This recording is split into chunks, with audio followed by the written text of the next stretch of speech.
Kathy, do lead us, please. I pledge allegiance to the flag of the United States of America. Thank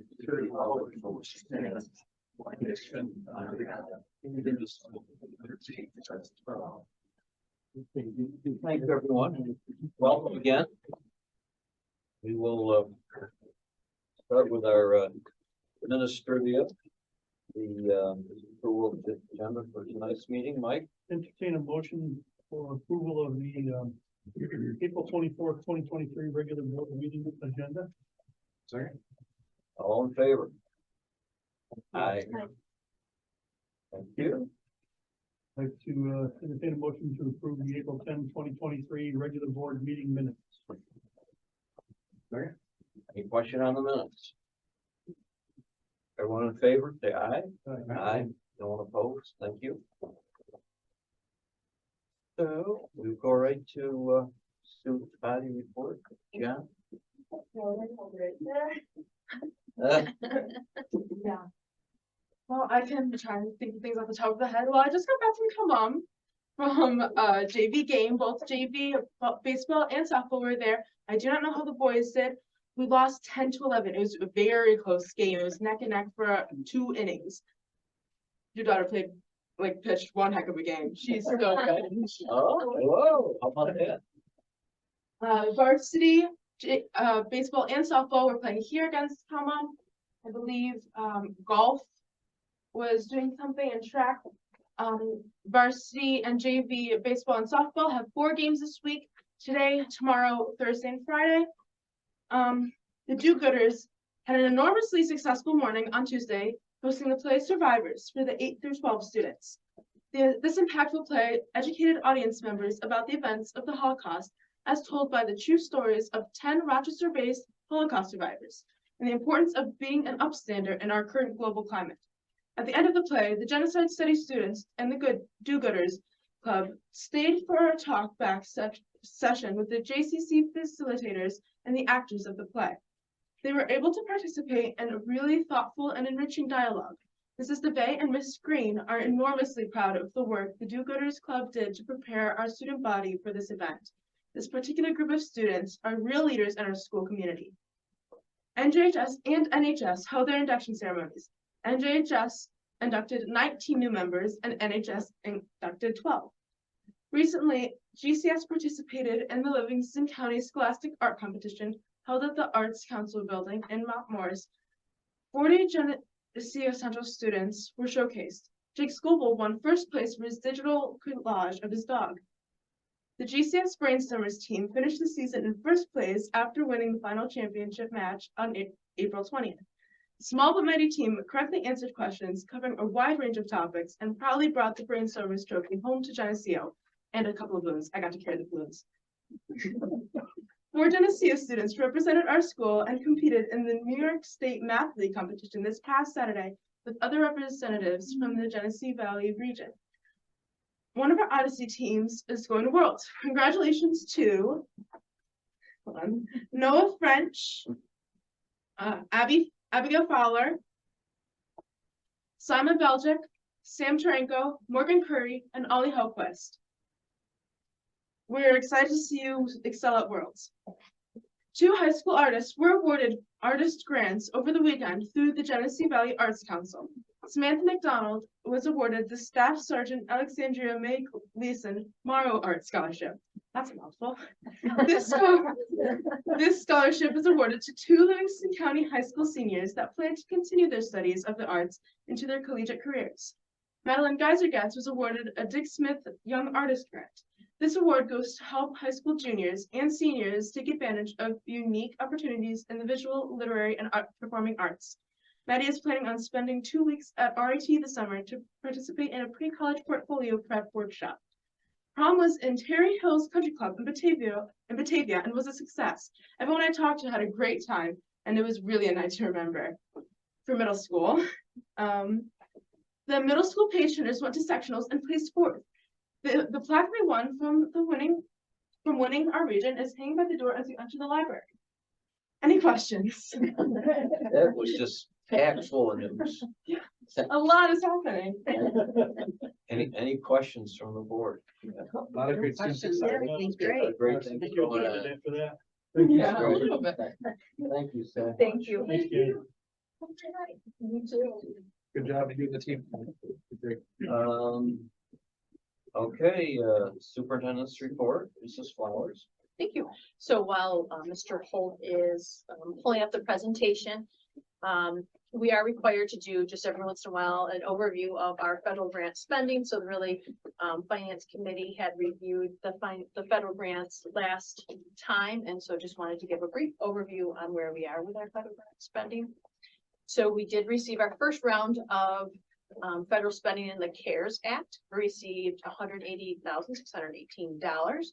And really what we did at that time, we allocated that grant for salaries that had a spend down deadline of September 30th, 2022. And we did meet that deadline and it has been spent down. The next one was the Coronavirus Response and Relief Supplemental Appropriations Act. And this one we received a little over $800,000. And you can see over the 2 years how we've allocated those dollars.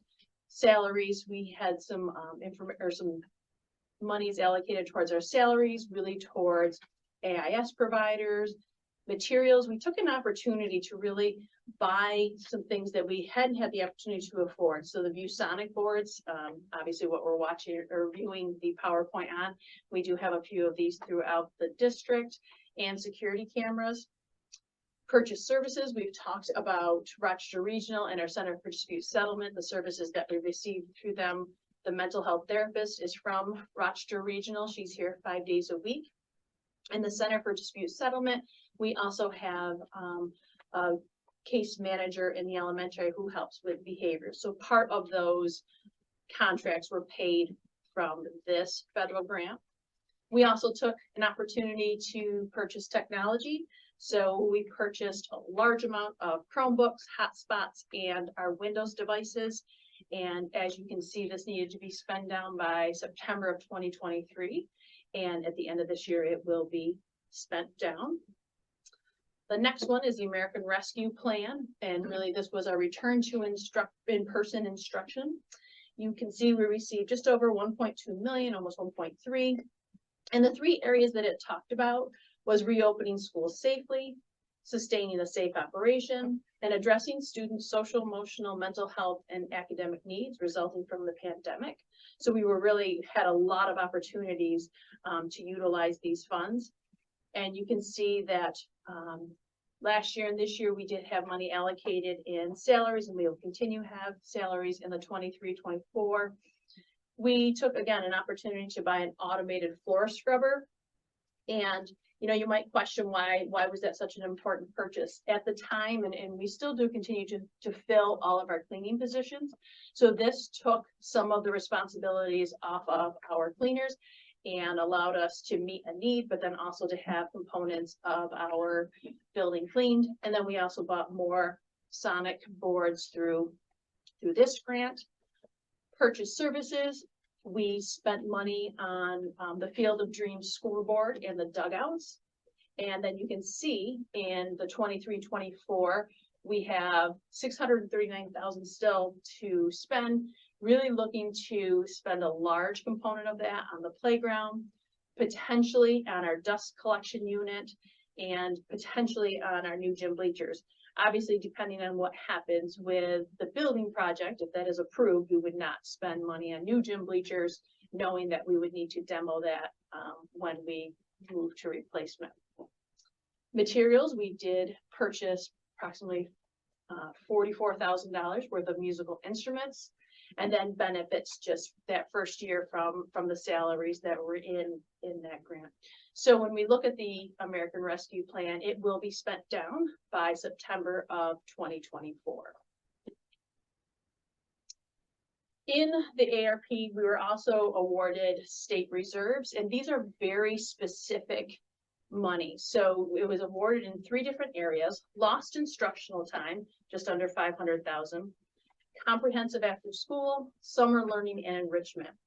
So when we look at the lost instructional time, again, we really utilize this we have allocated it for instructional coaches, AIS, comprehensive after school. We were really looking at high impact tutoring. The thing that's really critical with these three components is that it has to be evidence-based intervention and really research proven. So the comprehensive after school is very difficult to spend because it obviously has to be after school.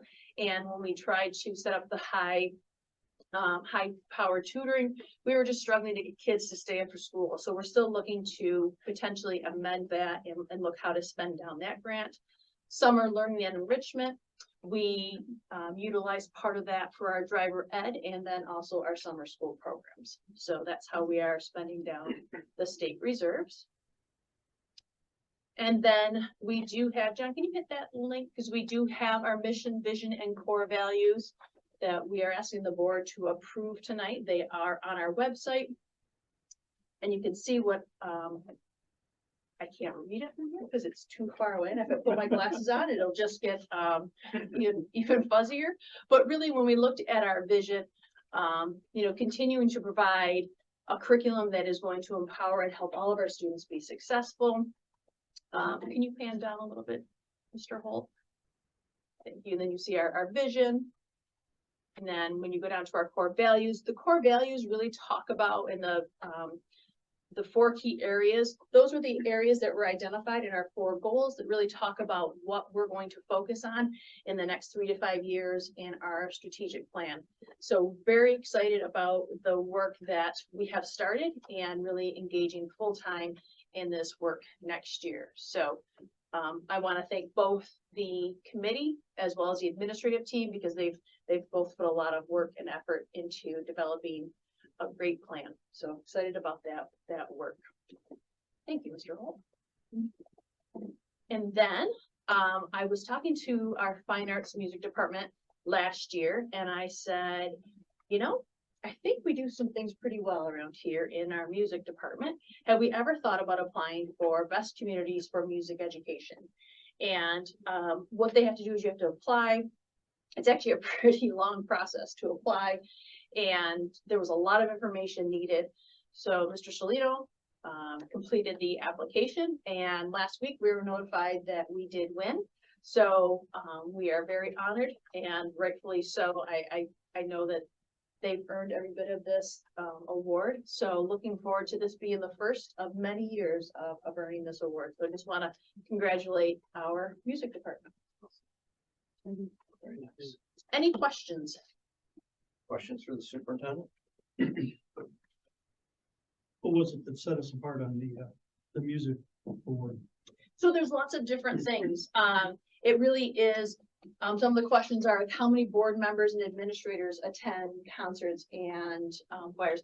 How much of the budget is allocated towards purchasing instruments? And I didn't even realize that they were going to ask about the federal funds, but that was something that we had done last year. So it was really about the support of the district, providing those services and supporting that music department.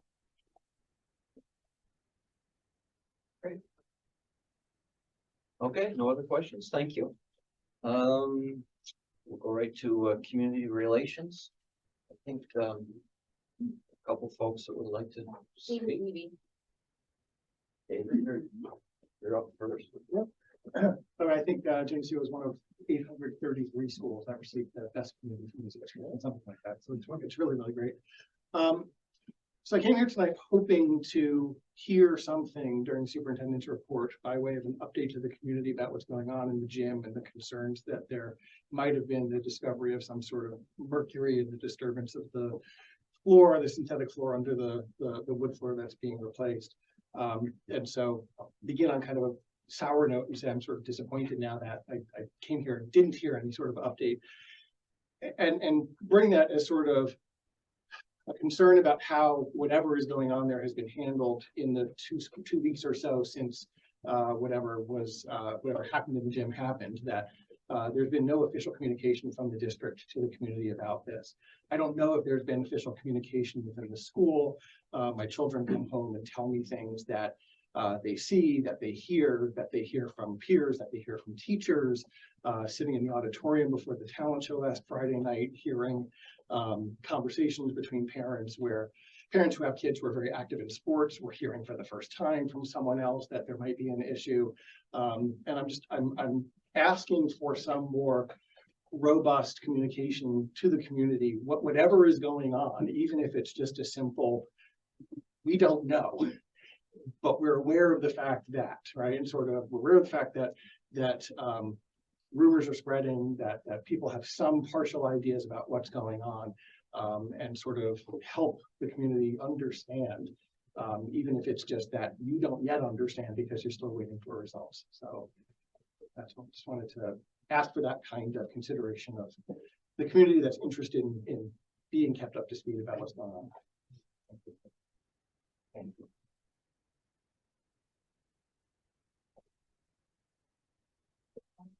Oh, okay, thank you.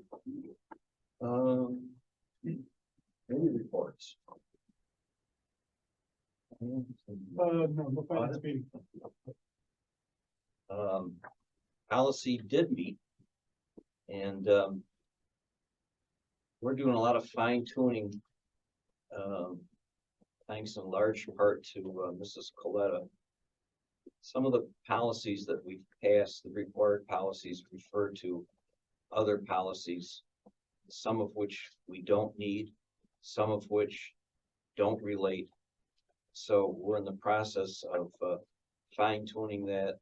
We've discovered several policies, old policies that we don't need anymore because of the new policies. And at the next meeting, we'll be asked to delete several policies that we just no longer need. And I think we're going to add a few for the first reading that we will add. So it's I give Sherry a lot of credit. This is a lot of hard work, and I thank you for that. But we're making headway. We're getting them. So more at the next meeting. And I guess this will go right to personnel. Okay, under personnel, I'd like to entertain a consent motion for items 6.02 to 6.15. Questions on any of those? Is 6.14 supposed to be 2020 or is it 2023? It was 2010. It was just making a position right with civil service. So it's 2010? Correct. It is corrected in board docs if you, depending on when you printed your packet. It says September 1, 2020.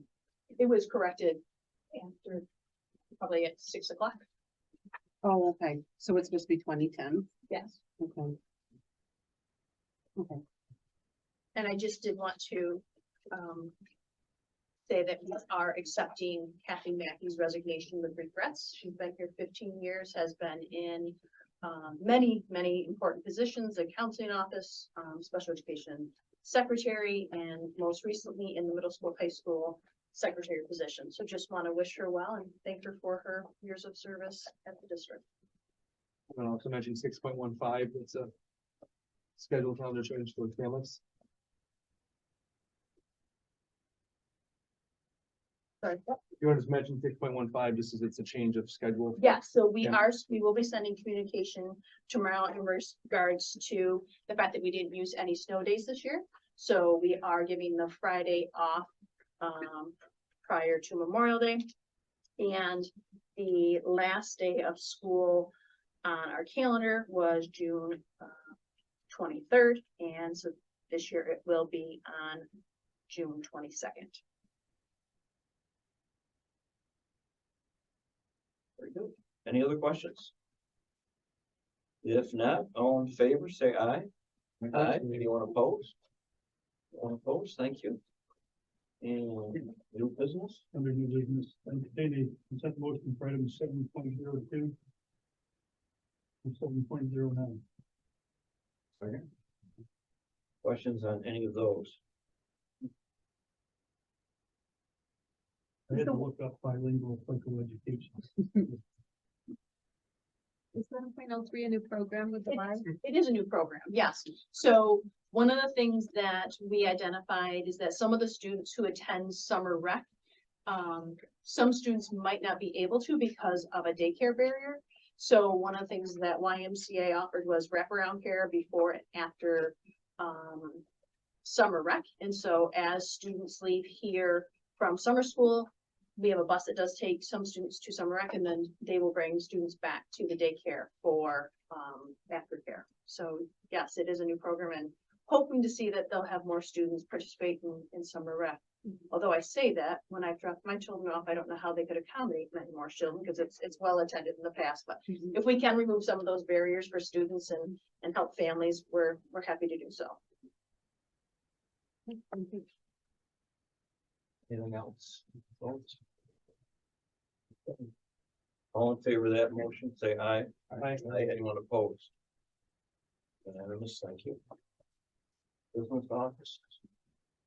Under business, entertaining consider motion for item 8.02 to 8.07. Questions on any of those items? The Boosie's booth.